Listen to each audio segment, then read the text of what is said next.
By the end of this video, you will not only have a near perfect understanding of the answer to this question, but you'll have actually experienced what it's like to look at the world with your eyes a mile away from each other, just by watching this video. In addition, you'll have gained a skill that is admittedly a bit trivial, but I found myself in situations where it's actually useful more times than I've thought life hacks I've seen on the internet are useful. Thursday, September 5th, 2024, I was climbing a mountain, and for the first time, I witnessed this amazing view with my own eyes. A lot of the coolness of what I was seeing goes without saying, but something this footage doesn't convey is the awesomeness of what's going on around the horizon. The horizon is actually the only thing in this image being captured exactly the way as I was perceiving it. Completely flat. Everything else separated itself from the flatness of the horizon because with our two eyes we see depth. But this isn't true. Take a look at this image. These mountains are so far away, they look like they are painted onto the sky. But so does this mountain, and actually all of these mountains, from where we were sitting on our mountain, look just as far away as the horizon, and to you watching this video, the whole image looks painted on to the screen you're looking at. But you can obviously see that these rocks are much closer than this mountain, which is much closer than that mountain range. And this is due to context clues like things that are in front of other things, relative position to the horizon, atmospheric haze, etc. But to your brain, there are mainly two big context clues that play into selling depth in a much more deeply effective way, and one is much more potent than the other. You can clearly see that these soybeans are closer to you than this corn, and that this corn is closer to you than these trees. But you may be surprised to know that the same thing is true in this image. Joke's on you, I took away your depth context. But I can give it back through movement. This helps, but you still need a little bit more to sell this to your brain. Even stacking these to more closely resemble the original video still has issues. Like, to me, the tree trunks kinda look like they are ahead of the row of corn. Even though these are silhouettes and you don't have enough information to make that assumption, your brain doesn't care. Most of the time, the main fact your brain holds onto to determine depth is certain things blocking you from seeing other things. I am preventing you from seeing the corn behind my head, this tower is blocking the trees behind it, and this mountain is blocking this mountain. But I can trick your brain into seeing this completely incorrectly without even removing any of the current context. On that mountain, thinking about the mountains painted onto the sky as if they were a skybox in a video game, I thought to myself, what if my eyes were a mile apart? I don't even need to explain the what if, because I can literally just show you and you can see for yourself. In order for this to work, I need you to look at this image. This will be a lot easier for some of you than for others, but I believe most people should be able to get this to work. I've also got a method that will work for everybody if you're having a hard time, but it is slightly less immersive, so stick around if you're having difficulties. I've taken two photos, one for the left eye and one for the right eye. You'll want to make sure your screen is about arm's length away from your eyes. The smaller these images are, the easier this will be. If you're on desktop, try shrinking your browser window. Fair warning, this makes my eyes feel a little weird, but you now need to unfocus your eyes as if you were looking at the horizon or a very distant object. It can help if you look far away at something and then move the image into your field of view without adjusting your eyes. Alright, back to the image. I think the reason it feels weird is because, for example, the candies are only a hand's length away from the camera, but you're focusing your eyes out to virtually infinity, so it's weird that your eyes are positioning to see something far away yet up close. To focus on something close to your eyes need to pull focus pretty hard for it not to be blurry.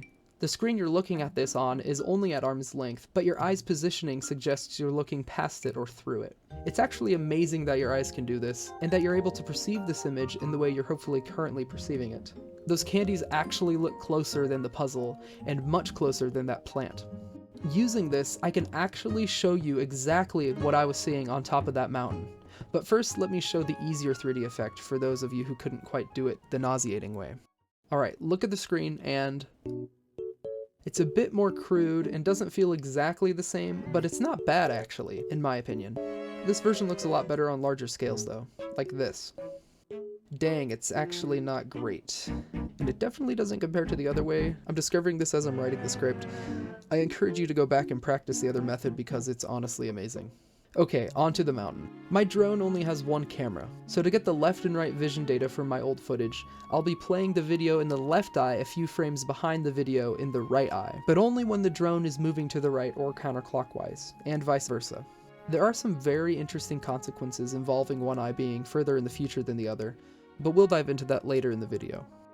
There's actually still a bunch of extremely interesting talking points surrounding stereoscopic video, and if you stick with me, I'd like to go through them. Firstly, we've got to talk about scale, because it's what got me into making this video. My eyes are 65 millimeters apart from one another, pupil to pupil, and I know this because that information is actually part of your glasses prescription. That measurement, your interpupillary distance, is required to correctly align your glasses lenses with your vision. On average, this measurement is around 63 millimeters. In this video, the left and right video feed are much further apart. I don't know for sure, but I'd probably have to guess they're around 1800 millimeters apart. But this is completely variable to how many frames in the future or the past one eye is to the other, because the video was taken by a moving camera. In this example, the time disparity between the left and right eye and the speed of the camera both control the perceived depth of actually everything in the image. And that means I can control how big you are. Watch this again. How do you feel? Notice anything different? All I've done was double the delay in video between the two eyes, thereby doubling the distance between them. Notice how everything feels a bit closer, but more importantly, you observe depth further into the distance. Let me double it again. What's crazy to me is that this still works, but not for long, at least with this example. Because the camera is orbiting that flag on the mountain, with each step we take around the spiral path of this camera, our virtual face gets more and more concave. I'll let you think about that for a second. I want to push this footage to the max. How concave can we get before we aren't able to view this image stereoscopically? This is as far as I could take it, and it looks incredible. The two video feeds are an entire second away from each other. Look at how much depth detail you can see down this ridgeline. This is so maximized, you can actually start to see the problem with going further here in the foreground. It's hard to perceive what's going on around here. There are a few depth perception errors we're going to be encountering from here on out. Inverted geometry, stretchy face, non-Euclidean geometry, and there are a few errors it would be hard to accidentally encounter, which are kind of fun, so we'll start there. To spice things up, this segment will be in the backrooms in Minecraft. Oh yeah, you can make your own stereoscopic media by taking a picture, moving slightly to the side, and then taking another picture, and of course this works in video games as well. Anyways, look at Mr. Incredible. There's nothing stopping me from placing him on the screen to make him appear further than that wall, even though he's in front of it. Or look at this bup. I can make him appear so far into the background that you aren't even able to perceive him correctly anymore. The laws of physics don't apply to me. I could really mess your eyes up too if I start messing with the image placement. I'll do it really slowly. It's sickening. Back to reality, and do you notice anything wrong? I've taken the image that should be in your right eye and put it in your left, and the one from the left to the right. The depth is inverted. The foreground looks further than the background. Check this one out. In this video, the camera isn't moving nearly as smoothly, and because of this, the virtual distance between your eyes is constantly changing, which means the depth is swinging between a subtle effect to a super exaggerated one, and sometimes it's lost altogether. Imagine if your face was constantly changing between being 2 meters wide and being 50 meters wide. Let's look back at the flag from earlier. Because one of your eyes is 50 yards away, that also means that, due to the way I generated this stereoscopic image, it's also that far out in time. And because we live in time, a lot of things change in between our two eyes, most notably the flag. It looks like some impossible geometry that my brain can't perceive, nor should be able to perceive. But we can actually use this concept to our advantage. Find the difference between these two images. Suddenly, you've gained the ability to instantly solve this entire genre of children's worksheets. And you can do this to find anything you need to find differences between, like text passages or files. You're welcome. It's time to answer the question, what if my eyes were a mile apart? Previously, we've only simulated at most maybe 40 meters, and that's because I don't have drone footage where I'm looking at the same thing from two perspectives that are a mile apart from each other. Until today.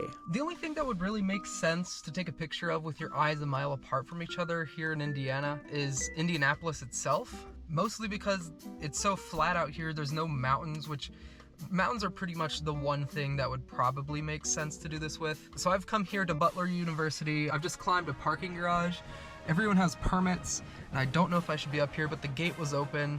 The first thing I'm noticing, it looks like Indianapolis has a lot of atmospheric haze, and the sun is in that direction as well, so I'm not exactly sure if we'll be able to get a lot of depth.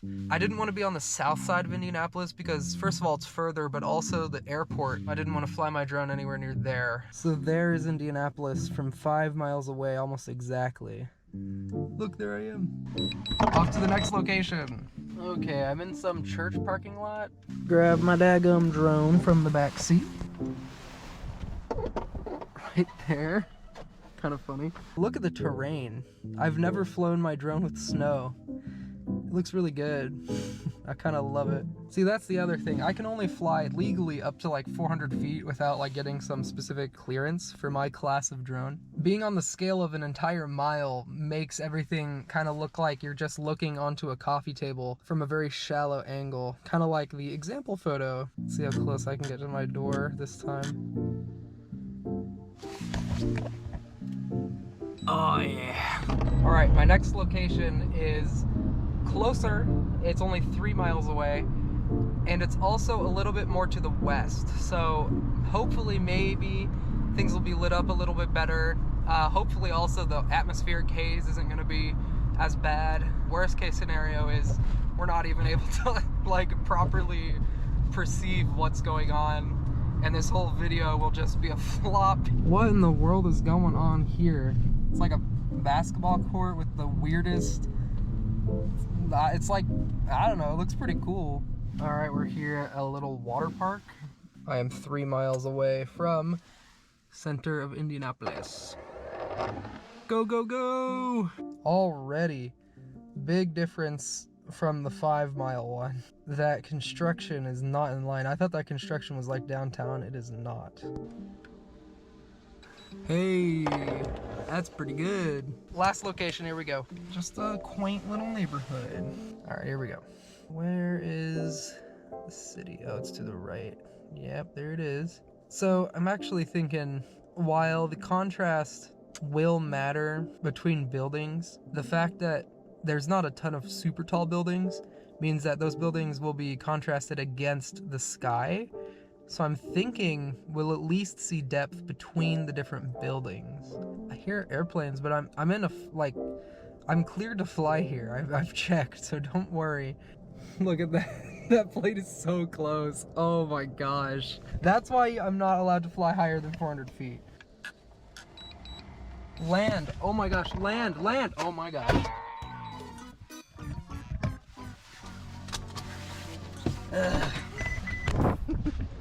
At least it was the last flight. Doesn't like that my seatbelt's not buckled. Alright. Yeah, I know. Oh, my seatbelt's in the door! Alright. Safety first, everybody. Oh, there's a loose dog. Not even a collar. My couch cushion throw pillow for my back seat. Dry it off a little bit. If the photos are next to each other, I will be able to look at them stereoscopically. Oh, they're way too small. So I'm gonna have to wait until I'm home. I am home and it's time to react. Oh, just look at that shot of the city. It's so good. Oh, it's so beautiful. I'm so fast at making these things. Oh yeah. Oh, they're way too close. Well, I mean, it just feels like it's in front of my face. So this is the 3 mile shot, and that is kind of what I was worried about. It is interesting though that, like, if you just look at this image, you can't really tell that that building is that much ahead of that building, but with the stereoscopic view, it's very obvious. See, the other thing though is that anything in the foreground is completely just you can't make sense of it. The city is in a shadow right there, and it'll only be worse when I look at the next footage. So this is from 5 miles away. Yeah, there's a lot more atmospheric haze. Now there's still a lot going on that's kind of hard to like discern. To me, that grouping of buildings looks ahead of the main, like the tallest building. Oh yeah, I can see it now. Oh wait, but that's, oh, there are just 2 buildings that look similar. Okay. I was like trying to focus on it. That one is pretty good, I think. See, if I were higher up in the atmosphere and I was looking down, I think this would make a lot more sense. I think it worked out better than I thought it was going to, especially since, like, You cannot discern very much about what's going on just looking at these raw, but stereoscopically. And yes, you don't need to view it correctly in order to get the information that we're getting by looking at it stereoscopically. But the ability to just look at it and separate your eyes to look at the two, it's an interesting thing that you can do to like make sense of things. When things are this poorly detailed, it doesn't feel natural to be able to like look at these buildings and know immediately that they're ahead of the other buildings. But if you kind of like play with it and just keep staring at it, you'll kind of start to make sense of it, which I think is pretty interesting, honestly. Yeah, if only I lived near mountains, I think that'd be a lot easier because you can see them from a lot further away. Things just aren't big enough to need your eyes to be a mile apart from each other. If you can just manage like 100 feet, 100 feet with the drone footage of the mountains felt like the peak of the whole experience, viewing these stereoscopically.